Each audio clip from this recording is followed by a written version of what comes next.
अस्सलाम वालेकुम व्यूअर्स, मैं हूं शाकिर सोलंकी। व्यूअर्स, साबिक chairman NAB justice retired Javed Iqbal की तैनाती कैसे हुई थी, किसकी सिफारिश पर तैनाती हुई थी? मलिक रियाज की, आसिफ अली जरदारी की, नवाज शरीफ की या किसी और की? इस हवाले से आज के व्लॉग में बताऊंगा, लेकिन बहुत अहम इंकशाफात मेरे सामने भी आए हैं जो आपके साथ शेयर करूंगा। जस्टिस जावेद इकबाल क्योंकि ऐसी मुतनाज़ा शख्सियत इस वक्त बन चुके हैं तैयबा गुल की वजह से, जो हिरासमेंट केस था, वीडियो स्कैंडल जो उनका आया था, उसकी नए सिरे से तहकीकात शुरू हो गई है। क्योंकि 3.5 पौने 4 साल तो हुकूमत में थे, इमरान खान उनको ब्लैकमेल करते रहे। उनकी वीडियोज़ इमरान खान ने अपने पास रखवाई। आज़म खान जो सेक्रेटरी थे, प्रिंसिपल सेक्रेटरी थे, उनके ज़रिए, उसकी वजह से जावेद इकबाल के हाथ पांव बांध कर उनसे काम लिया जा रहा था। अपोजिशन के ख़िलाफ़ उनको इस्तेमाल किया जा रहा था, पीपल्स पार्टी और नून लीग के ख़िलाफ़। हालांकि तैनाती भी पीपल्स पार्टी और नून लीग ने की थी जावेद इकबाल की। उस वक़्त के वज़ीर आज़म शाहिद खाकान अब्बासी और उस वक़्त के अपोजिशन लीडर खुर्शीद शाह ने तैनाती की थी, लेकिन उन्हीं दोनों को इन्होंने गिरफ़्तार करके जेल में रख दिया और उन्हीं दोनों की जमातों के सरबराहान को, आसिफ अली जरदारी और मियाँ नवाज शरीफ को भी गिरफ़्तार करके जेल में रख दिया। सज़ाएँ भी दिलवा दी मियाँ नवाज शरीफ को, और आज जो भुगत रहे हैं मियाँ नवाज शरीफ, वो जावेद इकबाल की वजह से भुगत रहे हैं। तो इंकशाफ ये सामने आया है कि जस्टिस रिटायर्ड जावेद इकबाल ने खुद, यानी इनके अपने जॉइंट दोस्त, एक था जो जावेद इकबाल का भी दोस्त था और जो शाहिद खाकान अब्बासी का भी दोस्त था। कहा यह जा रहा है, इतलात ये हैं कि शाहिद खाकान अब्बासी और जावेद इकबाल के मुश्तरका दोस्त जो थे, उन्होंने शाहिद खाकान अब्बासी से रब्ता किया, उस वक़्त के वज़ीर आज़म से, और उनको कहा कि जावेद इकबाल को चेयरमैन नैब लगाएं। और जावेद इकबाल बहुत अच्छा बंदा है, फेयर बंदा है, कोई चीटिंग नहीं करेगा, कोई धोखाधड़ी नहीं करेगा, 2 नंबरी नहीं करेगा। आप उनसे इस्तीफ़ा एडवांस में अगर कहें तो वो इस्तीफ़ा एडवांस में देने के लिए तैयार है कि वज़ीर आज़म के पास इस्तीफ़ा पड़ा रहे, जिस वक़्त भी वज़ीर आज़म चाहे तो वो इस्तीफ़ा मंजूर कर ले। तो ये भी करने के लिए तैयार हैं जस्टिस जावेद इकबाल। ये कहा जॉइंट दोस्त, जो मुश्तरका दोस्त है, ये इंकशाफ सामने आया है और शाहिद खाकान अब्बासी ने भी इस बात को तस्लीम किया है। वो भी ये बात बताने के लिए तैयार हैं कि इस तरह ही हुआ था। शाहिद खाकान अब्बासी ने फिर मियाँ नवाज शरीफ से रब्ता किया और उनके साथ डिस्कस किया। मियाँ नवाज शरीफ क्योंकि मुल्क में थे, उस वक़्त जलावतन नहीं थे, मुल्क से बाहर नहीं गए हुए थे, तो मियाँ नवाज शरीफ से रब्ता किया और उनसे मुशावरत की। तो मियाँ साहब ने भी शाहिद खाकान अब्बासी को कहा, जी अगर आपको लग रहा है कि ये मुनासिब है नाम और बंदा ठीक है, तो आप पीपल्स पार्टी से मुशावरत करें। अपोजिशन लीडर जो थे उस वक़्त के खुर्शीद शाह, उनसे मुशावरत करें। इसी तरह शाहिद खाकान अब्बासी ने फिर खुर्शीद शाह से मुशावरत की। खुर्शीद शाह ने आसिफ अली जरदारी से पहले ही नाम ये आ चुका था खुर्शीद शाह के पास। खुर्शीद शाह ने कहा शाहिद खाकान अब्बासी को कि ठीक है जी, मुझे तो कोई इतराज़ नहीं है, अगर आप कहते हैं कि बंदा ठीक है तो मैं भी अप्रूव कर लेता हूँ, मुझे भी मंजूर है। फिर क्योंकि खुर्शीद शाह को इसलिए आसिफ अली जरदारी की तरफ से नाम आया था, इतलात ये हैं कि जावेद इकबाल ने फिर मलिक रियाज के ज़रिए, आसिफ अली जरदारी के ज़रिए खुर्शीद शाह तक नाम पहुंचा दिया था। यानी देखें काम कैसे हो रहा है। जावेद इकबाल उस वक़्त मिसिंग पर्सनस कमीशन के सरबराह भी थे, लापता अफराद कमीशन के सरबराह भी थे। तो इन्होंने कहा कि चलें जी, लापता अफराद कमीशन के सरबराह भी हैं तो कोई बात नहीं, हमें भी कोई एतराज़ नहीं है। जावेद इकबाल साहब ने माहौल इधर से मलिक रियाज वाली साइड से भी, मलिक रियाज का और जावेद इकबाल का कोई जॉइंट दोस्त था, फिर इसी तरह उनके ज़रिए फिर नाम दिलवा दिया। या तो हो सकता है इस्टब्लिशमेंट का वो आदमी हो, जो जॉइंट दोस्त होते हैं वो इसी तरह ही होते हैं, जिनके हर जगह पे तल्लुकात होते हैं, इस्टब्लिशमेंट में भी, सियासत में भी, पीपल्स पार्टी में भी, नून लीग में भी, ब्यूरोक्रेसी में भी, हर जगह पे तल्लुकात होते हैं। हो सकता है इस्टब्लिशमेंट का आदमी हो, लेकिन उसके लिए अभी कहना कबल अज़ वक्त होगा, कुछ कहा नहीं जा सकता, क्योंकि अभी तक नाम डिस्क्लोज़ नहीं किया न शाहिद खाकान अब्बासी ने न किसी और ने।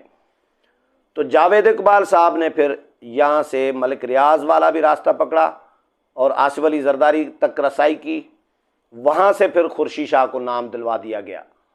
तो आसिफ अली जरदारी ने नाम दिया मलिक रियाज के कहने पे। मलिक रियाज ने किसके कहने पे दिया? वो जॉइंट दोस्त जो था उसके कहने पे। इसी तरह फिर शाहिद खाकान अब्बासी और खुर्शीद शाह के पास नाम आ गया जावेद इकबाल का, और दोनों ने फिर इस नाम की मंजूरी दी। दोनों ने कहा कि जी पार्टी क़यादत को भी कोई एतराज़ नहीं है, जॉइंट दोस्त भी दरमियान में भी कह रहे हैं, तो बंदा ठीक है तो लगा दें, हमें क्या एतराज़ है जी। लेकिन इनको क्या पता कि यही जावेद इकबाल पीठ में छुरा घोंपेंगे शाहिद खाकान अब्बासी को भी, खुर्शीद शाह को भी, आसिफ अली जरदारी को भी और मियाँ नवाज शरीफ को भी, चारों को। यानी सिर्फ चारों को नहीं बल्कि इनकी जमात के और लोगों को भी पीठ में छुरा घोंपा, और इन्होंने दर्जन से ज़ायद लोग जो हैं पीपल्स पार्टी और नून लीग के उठा के जेलों में रख दिए। इमरान खान के कहने पे कहा यह जा रहा है कि इमरान खान शायद जावेद इकबाल इनके ख़िलाफ़ इतनी कार्रवाइयाँ न करते।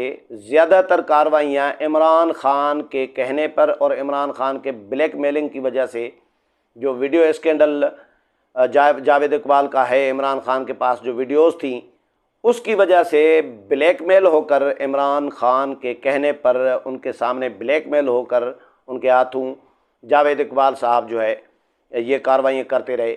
मार्केट में ये तस्वर आम था पहले कि जी आसिफ अली जरदारी का बंदा है और मलिक रियाज ने लगवाया है आसिफ अली जरदारी के कहने पे।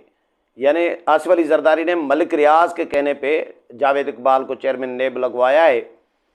खुर्शीद शाह से हमने बारहा ये बात मालूम की है, कोशिश की है, लेकिन खुर्शीद शाह अब ज़ाहिर है अंदर की कहानी, पार्टी मामलात, बहुत सारी चीज़ें, हर चीज़ तो शेयर नहीं की जा सकती किसी के मीडिया के साथ स्पेशली। तो खुर्शीद शाह से हमने कोशिश की है लेकिन वहाँ से कोई ऐसी चीज़ मिल नहीं रही। लेकिन अंसार अब्बासी की एक स्टोरी में पढ़ रहा था, उसमें अंसार अब्बासी साहब ये कह रहे हैं कि उन्होंने कहा है कि जी शाहिद खाकान अब्बासी ने ये बात की है कि एक जॉइंट दोस्त की तरफ से नाम आया था, मुश्तरका दोस्त की तरफ से जावेद इकबाल का, कि इसको चेयरमैन नेब लगाया जाए।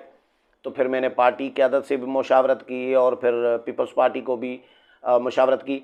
लेकिन शाहिद खाकान अब्बासी कह रहे हैं कि पहले नाम, ये शाहिद खाकान अब्बासी के बकौल, कि पहले नाम ये पीपल्स पार्टी ने दिया था। फिर हमने मुशावरत, मेरे पास भी आया था जॉइंट दोस्त के ज़रिए, लेकिन पहले पीपल्स पार्टी ने यानी खुर्शीद शाह ने पहले पेश किया था मेरे सामने, फिर मेरे पास भी आया हुआ था लेकिन मैंने शेयर नहीं किया था। उससे पहले ही खुर्शीद शाह ने नाम दे दिया था, पीपल्स पार्टी ने दे दिया था। तो मैंने, लेकिन हुआ इत्तफाक राय से था, नाम पीपल्स पार्टी की तरफ से आया था लेकिन तय्युनाती इत्तफाक राय से हुई थी जस्टिस रिटायर्ड जावेद इकबाल की। तो ये इस तरह जावेद इकबाल साहब को चेयरमैन नेब तय्युनात किया गया था। अब ये जो मैंने आपको कहानी सुनाई है, इसमें से आप ख़ुद भी तज्ज़िया कर सकते हैं, अंदाज़ा कर सकते हैं कि जॉइंट दोस्त कहाँ से आते हैं। इस्टेब्लिशमेंट के भी होते हैं जॉइंट दोस्त, और मलिक रियाज की कहानी इस्टेब्लिशमेंट के बग़ैर हो ही नहीं सकती। आप समझ सकते हैं मलिक रियाज को। आसिफ अली जरदारी भी इस्टेब्लिशमेंट की ज़ाहिर गेम करते हैं। तो ये नाम इस्टेब्लिशमेंट का भी हो सकता है, लेकिन इमरान खान के हाथों ब्लैकमेल हो गया। वीडियो स्कैंडल, इसकी बदकिस्मती जावेद इकबाल की कि तैयबा गुल जो है उनके साथ इन्होंने नाज़िबा जो रवैया, गैर अखलाकी रवैया जो है उनके साथ अपनाया, और उन्होंने ख़ातून को मजबूर किया कि ख़ातून ने वीडियो इनकी बना ली, और वीडियो फिर इन्होंने कोई पोर्टल पे शिकायत भी की। पोर्टल पे शिकायत की, जो प्राइम मिनिस्टर हाउस का जो पोर्टल होता है शिकायत सेल, उस पे शिकायत की। तो आज़म खान जो है secretary to PM, principal secretary to PM, prime minister Imran Khan उस वक़्त के जो थे, उस वक़्त उन्होंने फिर रब्ता कर लिया ख़ातून के साथ और उनको प्राइम मिनिस्टर हाउस में बुला लिया। प्राइम मिनिस्टर हाउस में 1 महीना ठहराया और इनसे बोल बच्चन दे के, आसरा उम्मीद दिला के, इंसाफ की, इनसे ये वीडियोस ले ली गई इमरान खान के ख़िलाफ़। एक वीडियो का टेलर जो है, सिर्फ टेलर, मैं इसको टेलर कह रहा हूँ, ओरिजिनल वीडियो, असल वीडियो असल कहानी पीछे है, अभी वो मीडिया में नहीं आई। ये सिर्फ टेलर था एक, जो तैयबा गुल का और जावेद इकबाल का सिर्फ मीडिया में इसलिए रिलीज़ किया गया कि जावेद इकबाल को बताने के लिए कि देख लो ये टेलर चल सकता है तो आपकी पूरी कहानी भी चल सकती है, फिर क्या होगा आपका। तो जावेद इकबाल को इस तरह करके ब्लैकमेल करके और अब काम लेते रहे इमरान खान। हम भी हैरान होते थे सारे कि भाई इस तरह का चेयरमैन नेब कैसे हो सकता है, एक तरफा ट्रैफिक कैसे चला सकता है चेयरमैन नेब जो जावेद इकबाल चला रही हैं। अगर कार्रवाइयाँ करनी है तो किसी हुकूमती ओहदेदार के भी ख़िलाफ़ करें, लेकिन किसी हुकूमती ओहदेदार के ख़िलाफ़ कार्रवाई नहीं होती थी। और स्पेशली तैयबा गुल तो अभी कह रही हैं कि इन वीडियोस का फ़ायदा किसको हुआ।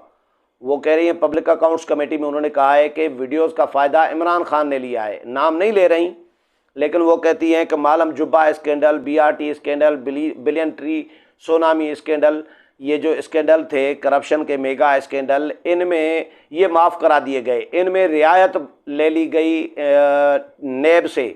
तो किसने ली, इसका फ़ायदा किसको हुआ, ये मुकदमात ख़त्म कराने का या ख़त्म होने का फ़ायदा किसको हुआ। फ़ायदा तो इमरान खान को हुआ और उसकी पार्टी के करीबी जो साथी हैं उनको।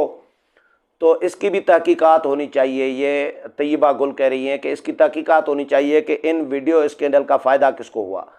तो इस पे खुर्शीद शाह ने भी सख्त रद्दअमल दिया है। इमरान खान को ओहदा छोड़ने का, पार्टी ओहदा, चेयरमैनशिप का ओहदा छोड़ने का भी मशवरा दिया है कि अपने ऊपर लगाए गए इल्ज़ामात का जवाब दें। अगर वज़ीर आज़म हाउस इस तरह के हरकतों में इन्वॉल्व हो सकता है इमरान खान के दौर में, और इमरान खान ख़ुद इन्वॉल्व हो सकते हैं, तो फिर चेयरमैन नेब तो कुछ भी नहीं है।